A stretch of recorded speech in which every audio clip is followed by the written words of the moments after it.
எனக்குள் வைத்தார். அந்த வார்த்தை என்னன்னா கழுத. என்ன வார்த்தை? கழுத.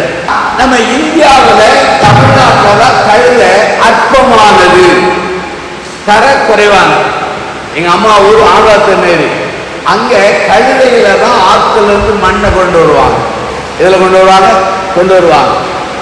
வட இந்தியாவில் அந்த காஷ்மீர் பகுதியில பார்த்தா ராணுவ தளவாடங்கள்லாம் போகாத இடத்துல இது போகும். என்ன போகும்? கழுத போகும். யூதர்கள் மத்தியில கழுத உன்னதமானது. ஏன் உன்னதமானது என்றால், யாக்கோபு, ஆபிரகாம் இவங்கெல்லாம் ஆடுகள், மாடுகள், கழுதைகள், கோவில் கழுதைகள் வைத்தார்கள். இதெல்லாம் ஒரு ஆஸ்தி.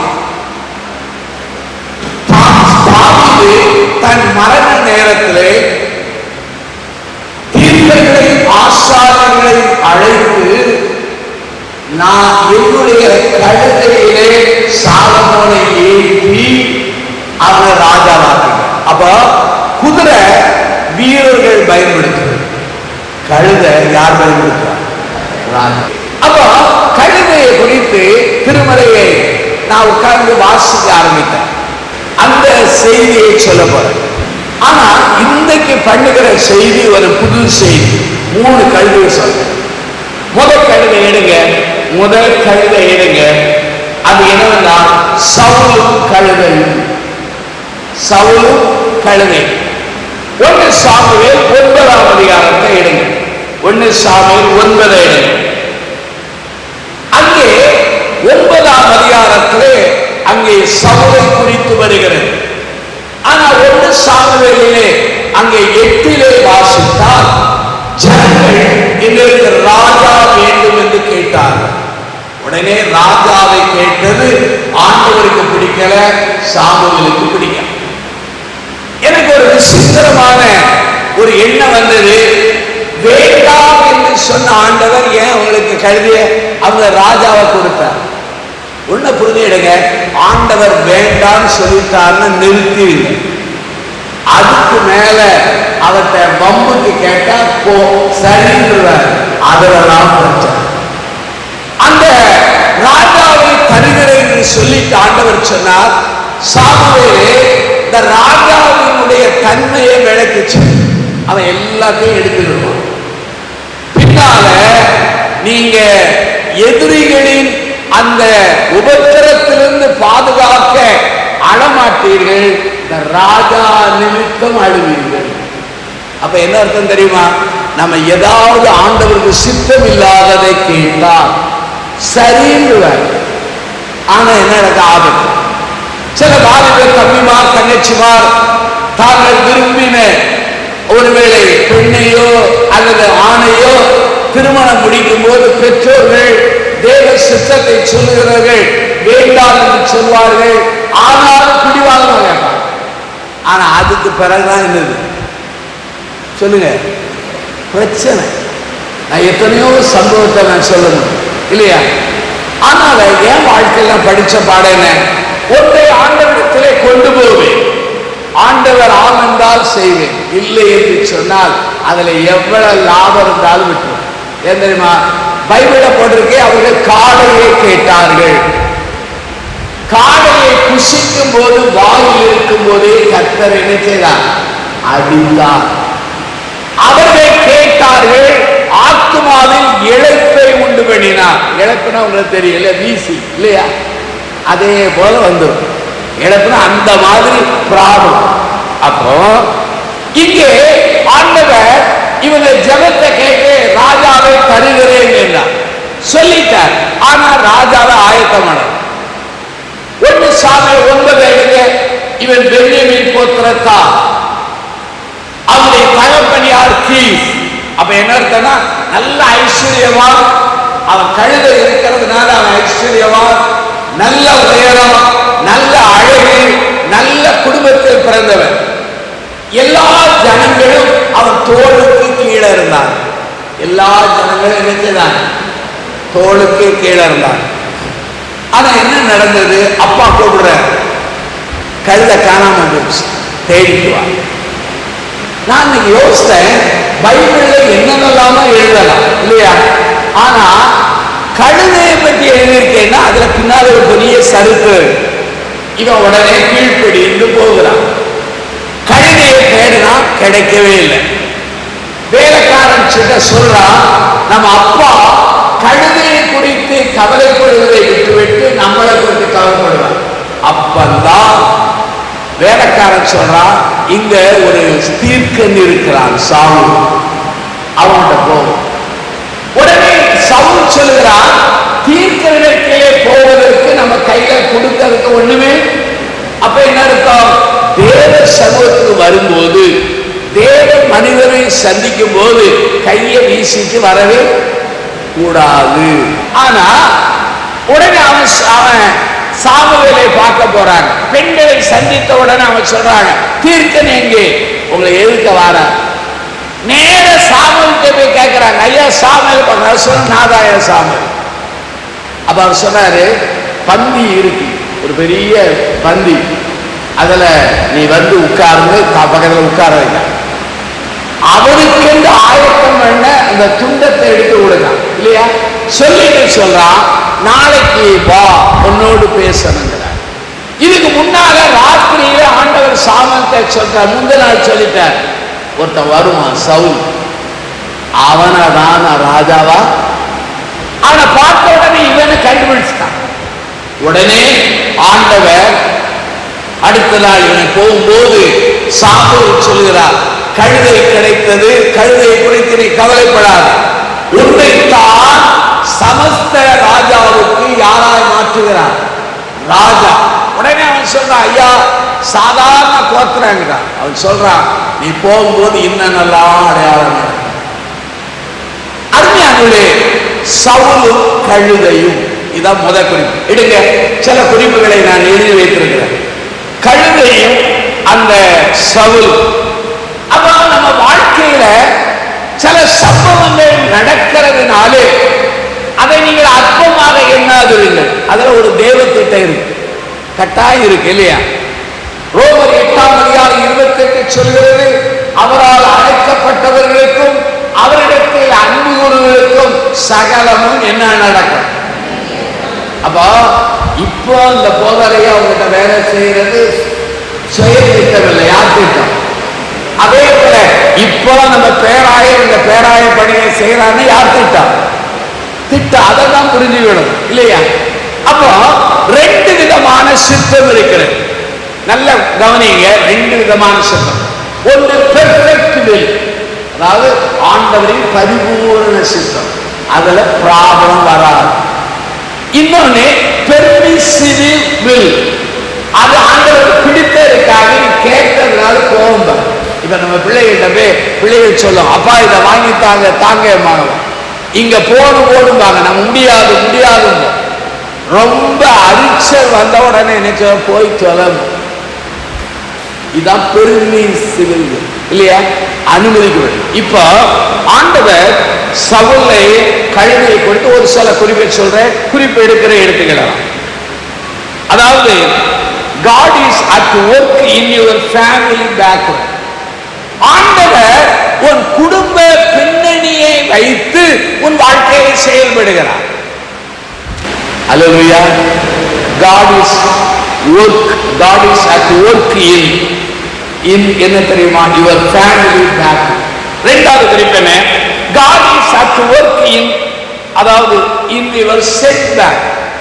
உன் வாழ்க்கையில எங்கெங்கெல்லாம் தோல்வி, எங்கெங்கெல்லாம் தடை வருகிறதோ அங்கெங்கெல்லாம் ஆண்டவர் செயல்படுவார். வாரலேஸ்வரி என்கிற ஒரு பெரிய பைபிள் கமெண்ட்ரி எழுதுவார். எனக்கு ரொம்ப அவரை பிடிக்கும். ஒரு நாள் அமெரிக்காவில் அவரை பார்க்கணும்னு போனேன். அதுக்குள்ள 93 வயசுல இறந்து போனார். அவர் தான் எங்களுடைய பேக் டு த பைபிளுக்கு டைரக்டரா இருந்தார். மூடியினுடைய பைபிள் சர்ச்சில் ஒரு 10-20 வருஷம் அவர் போதகராக இருந்தார். நல்ல பைபிள் டீச்சர். அவர் எழுதுகிறாரு, சந்தோஷமான காலத்திலே தெய்வ சத்தம் உனக்கு தூரத்திலே கேட்கும், ஆனால் துன்ப காலத்திலே எங்க கேட்குமா? எங்க கேட்கும்? பக்கம். இப்ப நம்ம கல்யாண வீட்டுக்கு போனா சத்தம் கேட்குமா? மாப்பிள்ளைக்கும் கேட்காது, பெண்ணுக்கும் கேட்காது, மாப்பிள்ளை வீட்டாருக்கும் கேட்காது. ஆனா துன்பம் வந்துச்சுன்னா என்ன கேட்கும்? அப்போ இவன் வாழ்க்கையில என்னையா குறுக்கீடு? கழுதைய தேடி தேடி அந்த எப்ராஹிம் முழுவதும் அடைகிறாங்க, கிடைக்கல.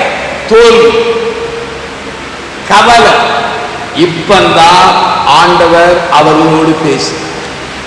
இப்பதான் அவங்க ஞாபகம் வருது, தேவனை போய் சார்ந்து தேவ சித்தத்தை அறியணும். உங்களுக்கு வியாதி வருதா? நீங்க புரிஞ்சுடுங்க, உங்களோடு ஆண்டவர் ஏதோ ஒரு பேச போற. உங்க வாழ்க்கையிலே 4 பக்கமும் கதவை அடைத்து உன்னை தனிமைப்படுத்துகிறார் என்றால் பொருள் என்ன? உன்னோடு ஆண்டவர் ஏதோ ஒன்று சொல்ல போற. உன் வாழ்க்கையிலே நீ வெளிநாட்டுகளுக்கு செல்ல வேண்டும் என்று எண்ணும் போது ஒரு கதவை கூட்டுறாருன்னா என்ன அர்த்தம்? ஏதோ ஒரு செய்தியை உனக்கு சொல்ல போற. அல்லேலூயா. அப்போ இதுதான் சவுல் வாழ்க்கையில். முதலாவது குடும்ப பின்னணி வழியாக நடத்துகிறார். இரண்டாவது என்ன தெரியுமா? அவனுடைய செட்பேக், அதுல சேர. மூணாவது என்னது பாருங்க, God is at work in the people he had. அவனை சுற்றில எத்தனை மனிதர்கள் உண்டோ அந்த மனிதர்களை வைத்து பேசுகிறார். கொஞ்சம் யோசிச்சு பாருங்க. சவுலுக்கு தீர்க்கனை பத்தி தெரியுமா? தெரியாது. யார் தான் சொன்னா? வேலைக்காரன் இல்லையா? வேலைக்காரன் சொன்னா அதை எதுக்க போகும்போது ஸ்திரீகள் சொன்னாங்க, அவர் முன்ன வாராரு. அது சாமுவேல். அது பிறகு இவன் திரும்ப வரும்போது தீர்க்கர்கள் சந்திக்கிறான். அப்ப என்ன தெரியுமா? நம்மை சுற்றியுள்ள மனிதர்கள் வழியாக ஆண்டவர் பேசுவார். ஆண்டவர் என் கூட பேசியிருக்கார். நான் சொன்ன நேரம் சிலரோடு ஆண்டவர் பேசல, ஆனால் எங்கள் மூலமாய் பேசலாம், செய்தி மூலமாய் பேசலாம், ஒரு டெலிவிஷன் செய்தி மூலமாய் பேசலாம், வாசிக்கிற ஆவிக்குரிய புத்தகம் வழியாக பேசலாம், அல்லது உன்னுடைய சூழ்நிலை வழியாக பேசலாம். அப்போ இவனுக்கு இவனை சுற்றியில் உள்ள மக்கள் வழியாக பேசலாம். இந்த செய்தியை நான் ஆயத்தப்படுத்தும் போது 3:30 மணிக்கு ஆரம்பிச்சேன், 5:15 தான் முடிச்சேன். நான் எப்போதுமே செய்தியை ரொம்ப ப்ரிப்பேர் பண்ணுறேன். இந்த லாயர் கொண்டு போற தாள் போல 2 தாள் எழுதுவேன், அதை வச்சுதான் செய்வேன். ஏன் தெரியுமா? அந்த செய்தி ஆண்டவருடைய வார்த்தை. அடுத்தது என்ன? God is at work in the timing of events. வாழ்க்கை நடக்கிற சம்பவத்தின் வழியாக செயல்படுவார். சம்பவம் இல்லையா? நம்ம எல்லாரும் வெறுக்கிறாங்கன்னா புரிஞ்சுடுங்க, ஆண்டவர் ஏதோ செயல்படுறார். நமக்கு வாய்ப்பு மறுக்கப்படுதுன்னா ஆவியானவர் செயல்படுகிறார். என்ன ஆண்டவர் உயர்த்துவேன் என்று 77 சொன்னார். ஆனா உயர்த்தல, பொறுமையா இருந்தேன். ஆனா இப்ப ஆண்டவர் உயர்த்துறார் இல்லையா? இப்பதான் அந்த காலம். அப்போ நமக்கு நம்ம சூழ்நிலைகள் வழியாக செய்கிறார். யோசிக்க பாருங்க, பலவர் நெஞ்ச போல கலத்துறாங்க, 2வது குழியில போடுறாங்க, பிறகு எய்த்து போகிற வியாபாரத்தை விற்கிறாங்க, பிறகு போர்த்திவி வீட்டில் வேலைக்காரனா மாறுதான், பிறகு அவன் போர்த்திவி வீட்டிலே விசாரணை தலைவனாய் மாறுகிறான், பிறகு ஜெயிலுக்கு போறான், பிறகு பார்வோனுக்கு அடுத்த நிலையில மாறும். இது எல்லாமே செயின். அவனை குழியில போடாதனால இங்க வர முடியாது, அங்க வர முடியாது, எல்லாம் செயின். அப்போ நம்ம வாழ்க்கையில ஆண்டவர் என்ன செய்கிறார் என்றால், நம்முடைய வாழ்க்கையில நடக்கிற சம்பவங்கள், இதுக்கெல்லாம் நான் வசனம் சொல்லல, 9ஆம் அதிகாரத்தை அப்படியே வாசித்து பாருங்க, அதுல இருக்கு. அருமையானுள்ளே, ஆகவே தான் அருமையானுள்ளே, நம்முடைய வாழ்க்கையிலே ஆண்டவர் பெரிய காரியங்களை செய்கிறார். ஆண்டவரின் திட்டம், அவருடைய சித்தம் நீ எண்ணுகிறதை காட்டிலும் பெரியது. அல்லேலூயா. நம்மளாம் நினைப்போம், சின்னதை நினைப்போம். அவன் நமக்கு வைத்திருக்கிற திட்டம் என்னது? பெருசு. ஆண்டவருடைய திட்டம் ஒருவேளை மக்கள் நம்மை குறித்து எண்ணுகிறதை காட்டிலும் மகா பெரியதாக இருக்கிறது. ஆனால் தான் ஆண்டவர் இந்த 1 சாமுவேல் 9 அவன் எதை அறிந்து கொள்ள வேண்டும், எதை புரிந்து கொள்ள வேண்டும் என்று எல்லாம் சொல்லி அனுப்புகிறார். அப்போ சவுல் இருந்து சவுலும் கழுதையின், இந்த கழுதையை மாத்திரம் காணாம போகலன்னா என்ன நடக்கும்? இவன் போயிருக்க மாட்டான், சாமுவேலை சந்தித்திருக்க மாட்டான், சாமுவேல் மூலமாய் தேவ திட்டம் வந்திருக்கு. அப்போ கழுதை சாதாரண காரியம், இதுல ஆண்டவரின் திட்டம் இருக்கு. என் வாழ்க்கையில் எவ்வளவோ ஆண்டவர் இப்படிப்பட்ட சம்பவம் மூலமாய் பேசியிருக்கிறார். இரண்டாவது ஒரு கழுதை எடுங்க. இரண்டாவது ஒரு கழுதை எண்ணாகமம் 22ஆம் அதிகாரம் எடுங்க. எண்ணாகமம் 22ஆம் அதிகாரம். எண்ணாகமம் 22, 23, 24 இந்த 3 அதிகாரத்தை வாசித்து பாருங்கள். அதிலே பீலியாம் என்கிற ஒரு தீர்க்கனை பற்றி சொல்லப்படுகிறது. இந்த பீலியாம் என்பவர் இஸ்ரவேல் ஜனங்களுக்கு வெளியே இருக்கிற ஒரு தேவனை, அதாவது கர்த்தரை அறிந்து கர்த்தராலே நடத்தப்படுகிற கர்த்தருடைய வார்த்தையை சொல்லுகிற ஒரு வடிவம். இங்க பாருங்க, அங்க எண்ணாகமம் 22 இடங்க. ஒருத்தர் வாசிங்க. எண்ணாகமம் 22 அதிகாரத்தை எடுங்க. 27, 28, 29, 30 வாசிங்க. ஒருவர் வாசிங்க. கழுதை கர்த்தருடைய தூதனை கண்டு பீலியாமின் கீழ் படுத்துக் கொண்டது. பீலியாம் கோபம் உண்டவனாகி கழுதையை தடியினால் அடித்தான். உடனே கர்த்தர் கழுதையின் வாயை என்ன செய்தார்? நான் இதை வாசிக்கும் போது ரொம்ப சிரிச்சுட்டேன். ஏன் தெரியுமா? நம்ம ஆண்டவர் எவ்வளவு நகைச்சுவாள் இல்லையா?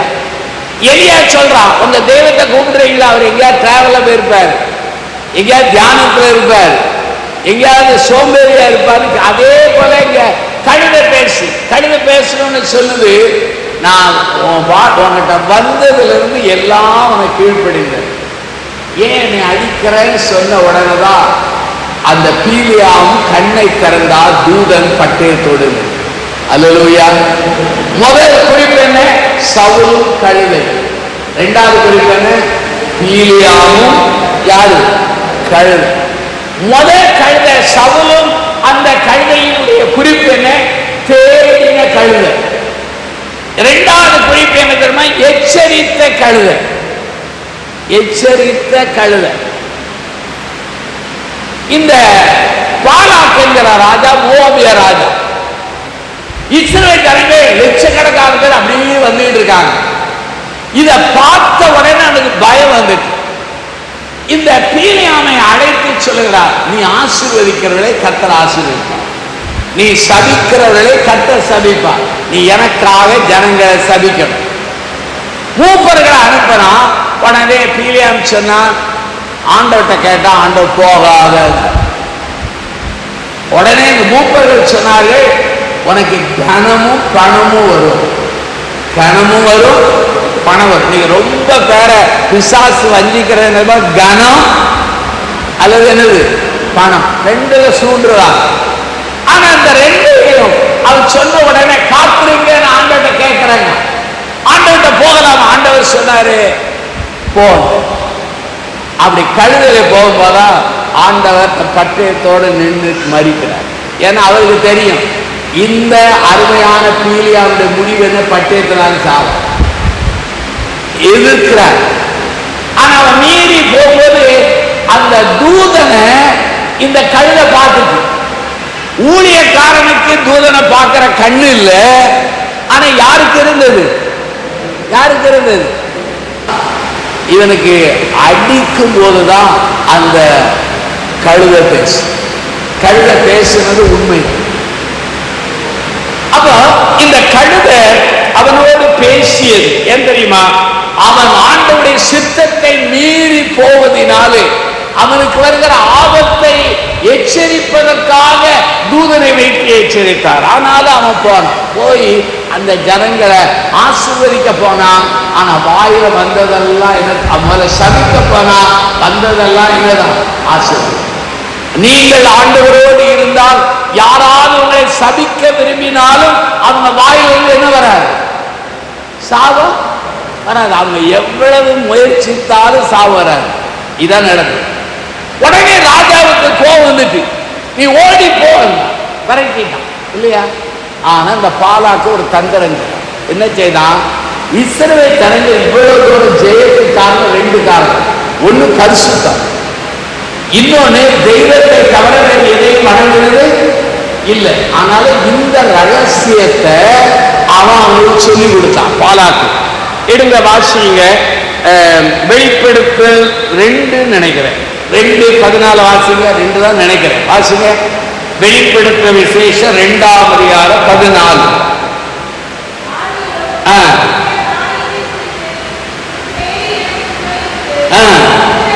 விக்கிரகங்களை படைத்தவர்களை புசிப்பதற்கும் வேசித்தனம் பண்ணுவதற்கு ஏதுவான எடரலை இஸ்ரவேல் புத்திர முன்பாக போடும்படி பாலாக் என்பவனுக்கு போதனை செய்த யாரு? என்னாமத்தில் இல்ல, வெளிப்படத்துல வருது. என்ன வருது? அவன் சொன்னான், இந்த ஜனங்கள் ஜெயத்துக்கு காரணம் என்ன? தெய்வத்தை விட்டு விக்கிரகத்தை வணங்கினா போதும். அடுத்தது இம்மாரலிட்டி, அதாவது வேசித்தனம் பண்ணா போதும். என்ன செய்யலாம்? அந்த ஜனங்கள் அந்த எண்ணாம் புஸ்தகத்தை எடுங்க, எண்ணாம் புஸ்தகத்தை எடுங்க, வசனத்தை நான் சொல்றேன். எண்ணாம் புஸ்தகத்தை எடுங்க, அங்க 25 பாருங்க. இஸ்ரவேல் சீத்திமிலே தங்கி இருக்கையில் ஜனங்கள் மோவாபின் புத்திரர்களோடு என்ன செய்தான்? ஆனா அந்த 24க்கு 25 இடையில அந்த வெளிப்படுத்தல் உள்ள காரியம் எழுதப்படாத, ஆனா வெளிப்படுத்தல எழுதுற. அப்ப என்ன அர்த்தம்? பேதுரு தன் நிருபத்துல பீலேயாமை எழுதுகிறார், யூதாவிலும் பேலேயாமை குறித்து யூதா நிருபம் எழுதப்படுது. அப்போ இந்த இடத்துல பீலேயாமினுடைய தவறு என்ன? முதல் தவறு என்ன? டிஸ்ஒபீடியன்ஸ். ஆண்டவர் போகாதன்னு சொன்னாரு, மீறி ஆண்டவர் சொல்லாத இடத்துல போய் நம்ம பிள்ளைகளுக்கு வாழ்க்கை துணையை தெரிந்தெடுத்தால் நமக்கு பிராபம். ஆண்டவர் பிரியமில்லாத வாழ்க்கை துணையை நாம் தேடினால் அங்கேயும் பிராபம். முதல்ல டிஸ்ஒபீடியன்ஸ். ரெண்டாவது என்ன தெரியுமா? அவன் வாழ்க்கையில பணம் கனத்தை குறித்த ஒரு பேராசை, பொருளாசை, கிரீட். அடுத்தது என்ன தெரியுமா? காம்ப்ரமைஸ். அவன் தன்னுடைய வாழ்க்கையில ரொம்ப காம்ப்ரமைஸ் பண்ண. நான் இன்னைக்கு பெரிய ஊழியக்காரனாக மாறாததற்கு காரணம் என்ன? ஒரே ஒரு காரணம், நான் காம்ப்ரமைஸ் பண்ணவே மாட்டேன். ஏன் தெரியுமா? எனக்கு ஆண்டவர் தான் முக்கியமே தவிர இவங்க முக்கியம் இல்லை. நம்ம பரலோகத்துக்கு போகணும், நம்ம நித்திய ஜீவனுக்கு போகணும். நான் மடிந்தாலும் இப்படி ஒரு பரிசுத்தவான் தேவ மனிதன் வாழ்ந்தான் என்று பேர் சொல்லணும் இல்லையா? ஐயா நல்லா ஆரம்பிச்சாரு, மோசம் அப்படி சொன்னா படுதாவும். எனக்கு மாத்திரமல்ல, என் குடும்பத்தில் உள்ள சந்ததிகளுக்கெல்லாம் அது சாம். அப்போ முதலாவது அவன் கீழ்ப்படியாமை, இரண்டாவது பொருளாசை, மூன்றாவது என்ன? காம்ப்ரமைஸ், நாலாவது ஃபால்ஸ் டாக்டரின். என்ன டாக்டரின் தெரியுமா? இஸ்ரவேல் ஜனங்களை கெடுக்கிறதுக்கு ஒரு டாக்டரின் சொன்னான். இவங்க வேசித்தனம் பண்ணினா போதும், விக்கிரகங்களை வணங்கினா போதும் கெட்டுக்குவான். அப்ப நம்ம வாழ்க்கையில் விக்கிரகம்னா என்ன?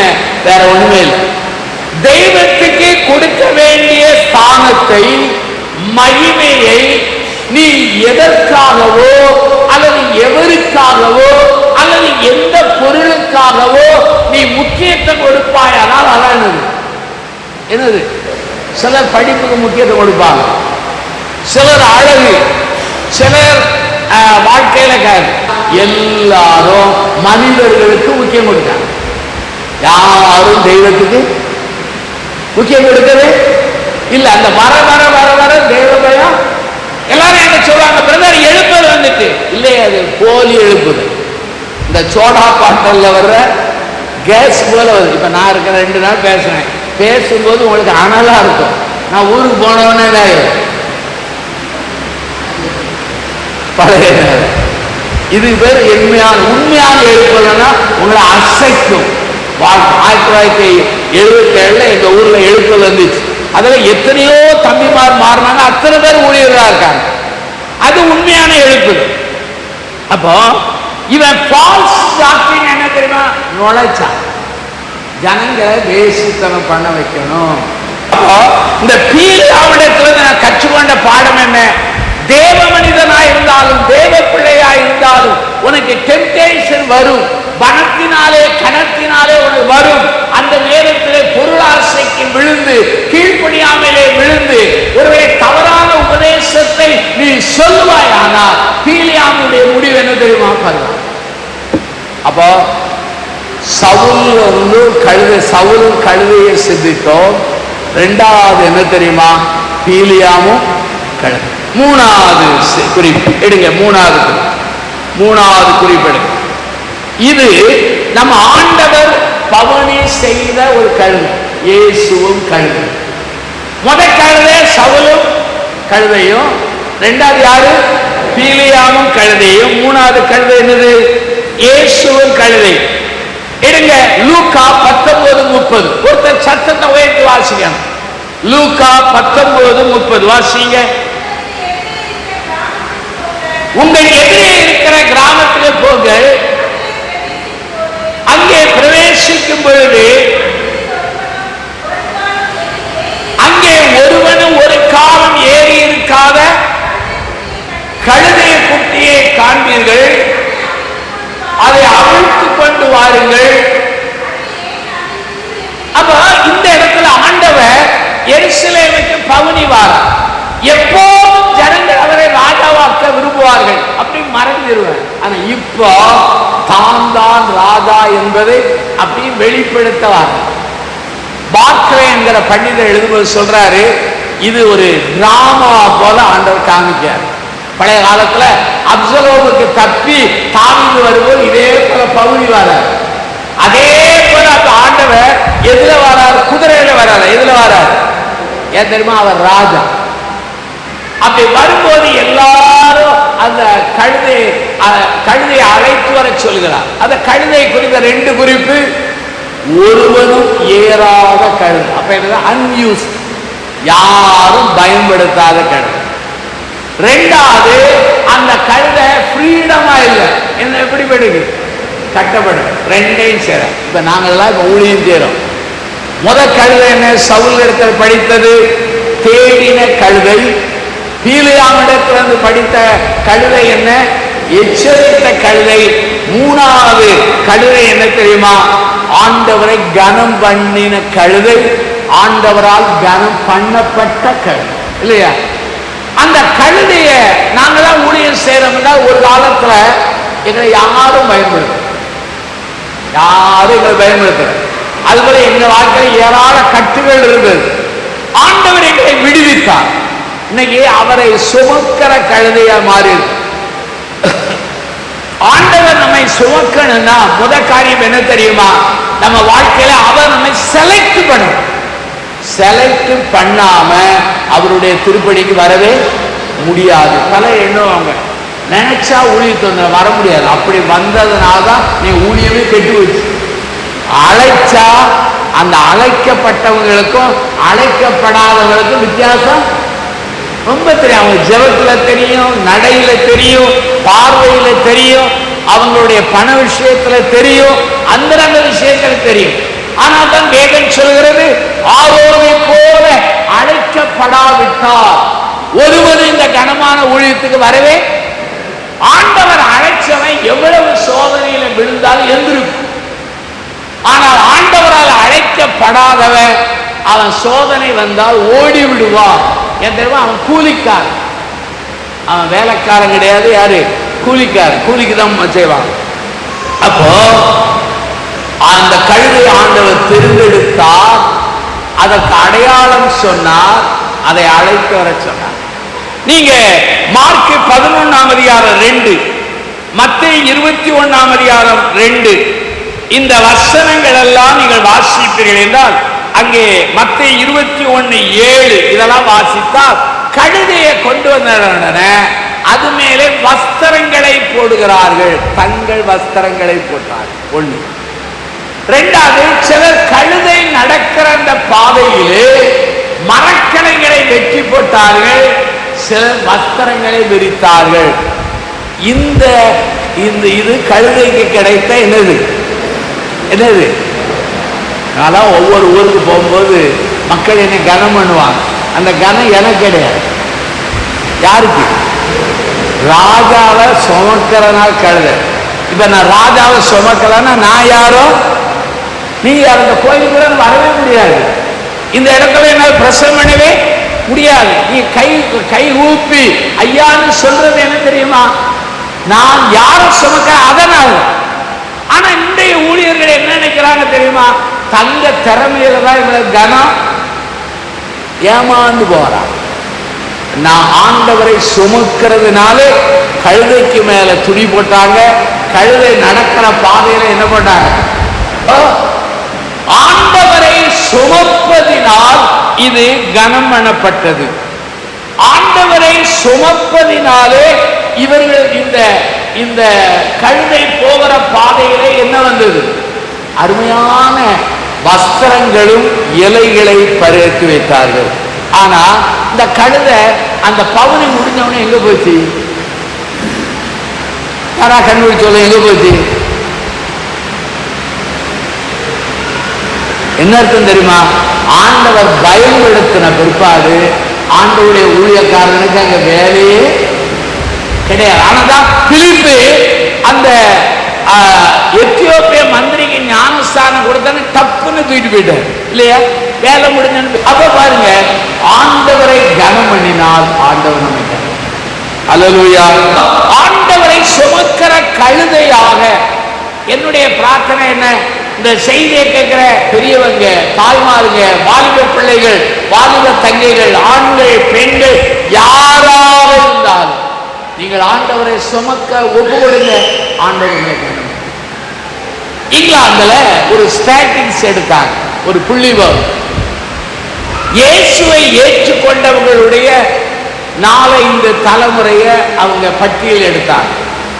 இயேசுவை ஏற்றுக்கொள்ளாமல் மறுதலித்தவர்களுடைய பட்டியலை எடுத்தாங்க. அதில் அவங்க சொல்றாங்க, இயேசுவை ஏற்றுக்கொண்டவர்களுடைய அந்த வம்சத்துல மருத்துவர் இருந்தாங்க, ஜட்ஜஸ் இருந்தாங்க, பிரபுக்கள் இருந்தாங்க, ஞானிகள் இருந்தாங்க, விஞ்ஞானிகள் இருந்தாங்க, பரிசுத்தவான்கள் இருந்தாங்க, போதகர்கள் இருந்தாங்க, ஐஸ்வர்யவான்கள் இருந்தாங்க எழுதுற. ஆனா இயேசுவை மறுதலித்த குடும்பத்துல பார்த்தீங்கன்னா குடிக்கிறவங்க, வெறிக்கிறவங்க, கொலையாளிகள், ஜெயில இருக்கிறவங்க. அப்ப என்ன தெரியுமா? தெய்வத்தை சுமந்தால் தெய்வம் நம்ம மாத்திரம் எல்லாரும் சொல்லும். பைபிள் ஒரு வசனம் இருக்கு, ஒருவன் ஆண்டவருக்கென்று அவருக்கென்று வாழ்வானால் அவனுடைய சந்ததியை 1000 தலைமுறை மட்டும் விசாரி. அல்லேலூயா. ஆனா ஒருவன் ஆண்டவருக்கு விரோதமாய் வாழ்ந்தால் அவனை எத்தனை தலைமுறை? 4. அப்ப 4 தலைமுறைன்னா நான் படித்த பாடம் 4வது தலைமுறையில ஒரு தெரு இருக்குமா? பூண்டோடு என்ன செய்ய போயிடும் இல்லையா? மெட்ராஸ்ல சுந்தர் கிளாத்னு ஒரு பிஷப் இருந்தார்.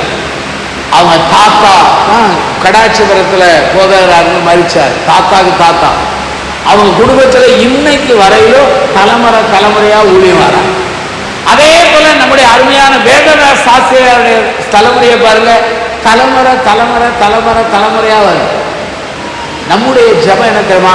நம்ம தலைமுறையில இப்படி ஊழியர்கள் என்ன செய்யணும்? 1 சாமுவேல் புஸ்தகத்திலே 2ஆம் அதிகாரத்திலே நீங்கள் 20 அல்ல 30 நான் வாசிக்கிறேன், மன்னிச்சிடுங்க. 30 என்னை கனம் பண்ணுகிறவர்களை நான் கனம் பண்ணுவேன், என்னை அசட்டை பண்ணுகிறவர்கள் என்ன செய்வார்கள்? இங்க ஆண்டவர் அழகா சொல்ல, ஆண்டவரை நாம் கனம் பண்ணினால் அவர் நம்மை கனம் பண்ணுவார். அசட்டை பண்ணினால் அவர் நம்மை கனஈனப்படுத்த மாட்டார். நம்மளை போல செய்ய மாட்டார். அவர்களே கனஈனமான காரியங்களில் மாட்டிக்கொள்வார்கள். அப்போ கழுதையை ஆண்டவர் தெரிந்தெடுத்தார், அதுல ஏறி உட்கார்ந்தார், அது கனம்.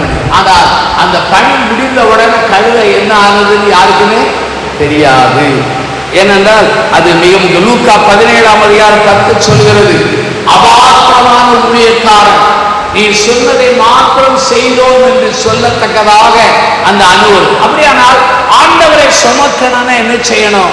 அவன் நம்மளை தெரிந்து கொள்ளணும், அவர் நம்மளை அழைக்கணும், அவருக்கு நம்மை அர்ப்பணிக்கணும், அவருக்கு தேவ பயத்தோடு வாழணும், அவருக்கு உண்மையாய் ஜீவிக்கணும். அப்படி ஜீவித்தால் ஆண்டவர் நம்மை கனம் பண்ணுவார், நம்ம சந்ததி. அப்ப 3 கழுதை சொன்ன. முதல் கழுதை என்ன? சவுல், அது தேடிய கழுதை. 2வது கழுதை பீலியா கழுதை, அது என்னது? எச்சரித்த கழுதை. 3வது என்ன தெரியுமா? இயேசுவின் கழுதை, ஆண்டவரை சுமக்கிற கழுதை. என்னுடைய ஜெபம் என்ன? இந்த கன்வென்ஷன் ஆண்டவருடைய வார்த்தையை சொன்னேன். கைகூப்பி கேட்கிற ஒரே ஒரு வேண்டுதல் என்ன? நம்ம எல்லாரும் யாரை சுமக்கணும்? யார் சொல்லுங்க? ஆண்டவர் நம்மளை மக்கள் கனம் பண்ணும்போது திடீர்னு கழுதைங்கிறது மறந்து நம்ம ராஜான்னு என்ன உண்டு, அப்பதான் ஒரு அடி விழும், உச்சந்தலையில் அடி விழும் இல்லையா? அந்த அடி விழும்போது என்ன, உள்ளேயும் பிரச்சனை வரும், வெளியும் பிரச்சனை. சாலமோன் ராஜா ஆண்டவரை விட்டு தூரம் போன உடனே என்ன தெரியுமா, உள்ளேயும் பிரச்சனை, வெளியும். அப்ப உள்ளேயும் வெளியும் பிரச்சனை வந்துச்சுன்னா பேய் போராட்டம் நினைக்காத, எங்கேயோ ஒரு இடத்துல தெய்வத்தை விட்டு நம்ம ஒரு சம்பவம் சொல்லி நம்ம முடியும். ஒரு வாலிபத்துல ரொம்ப அழகா இருப்பா, நல்ல உயரம், அவ அவயங்கள்லாம் நேர்த்தியா ஆண்டவர் படைச்சிருந்தார். ஆனா அவளுக்கு ஒரு 21 வயசு, கால் எப்படி இருக்குன்னா 2 காலு. 5 வயசுக்குள்ள என்னோட கால், எந்த கால் இருக்கும்? 5 வயசு. இவ கல்லூரிக்கு போனா எல்லாரும் காலம் பார்ப்பாங்க, காலை பார்ப்பாங்க, அழுவா. செருப்பு கடைக்கு போனா இவ காலுக்கு என்ன வராது, ஒரே அழுவா. ஆண்டவர் மேல கோபம், எல்லாரும் ஒழுங்கா படைச்சு என்ன மாத்திரம் சரியா படைக்கல சொல்லி அவர் மேல கோபம், எரிச்சல், தெய்வத்தை தூசித்தால் அப்படி நடக்கிறார். ஒரு மிஷனரி கன்வென்ஷனுக்கு போனார். அந்த போதகர் ஒரு பிரசங்கம் பண்ணார். எனக்கு ஆண்டவர் பரம குயவன், நீ ஆண்டவர் கையில் இருக்கிற களிமண், களிமண்ணானது குயவனை பார்த்து ஏன் இப்படி படைத்தா என்று கேட்க உனக்கு என்ன கிடையாது, உரிமை கிடையாது. அதனால ஆண்டவர் உன்னை எப்படி படைத்தாரோ, எங்கே வைத்திருக்கிறாரோ, எப்படி வாழ வைத்தாரோ அதை நீ ஏற்றுக்கொள். சொன்ன உடனே ஆவியானவர் பேசினார். ஓன்னு அழுதார், தன்னை ஒப்பு கொடுத்தார். இது கதை எல்லாம் நடந்தது. ஒப்பு கொடுத்தார். ஒப்பு கொடுத்த கொஞ்ச நாள் மிஷனரியா போறான். எங்க போறா? ஆப்பிரிக்காவுக்கு போறான். ஆப்பிரிக்கா போகும்போது அவளுக்கு ஒரு மலை இடத்துல மிஷனரி ஊழியம் கொடுத்தாங்க. அந்த இடத்துல ரோடு கிடையாது, கார் வசதி கிடையாது, சின்ன ஒத்தேடி பாதை, இவ்வளவுதான் இருக்கும் ஒத்தேடி பாதை. அந்த பாதையில நானும் நீங்களே நம்ம காலை வச்சு இறக்க விழுந்துடும். ஆனா இந்த பிள்ளை என்ன செய்ய, சின்ன காலை வச்சு. அப்பந்தான் அவ யோசித்தாளாம், ஆண்டவர் எப்படி சவுல் ராஜா வாழ்க்கையில கழுதை அனுப்பினாரோ அதே போல என்னை படைக்கும் போது ஒரு திட்டம், ஒரு நோக்கம், எல்லாவற்றையும் தந்தார். அல்லேலூயா. அவள் கனம் பண்ணினார், ஆண்டவர் கனம். 3 குறிப்பு. ஆவியானவர் எதை சொல்ல சொன்னாரோ அதை மாற்றம் சொன்னார். அதை கூட்டவும் இல்லை, குறைக்க. இனி உங்க பாடு அவர் பாடு. எழுந்திருப்போம், ஜெபம் செய்வோம்.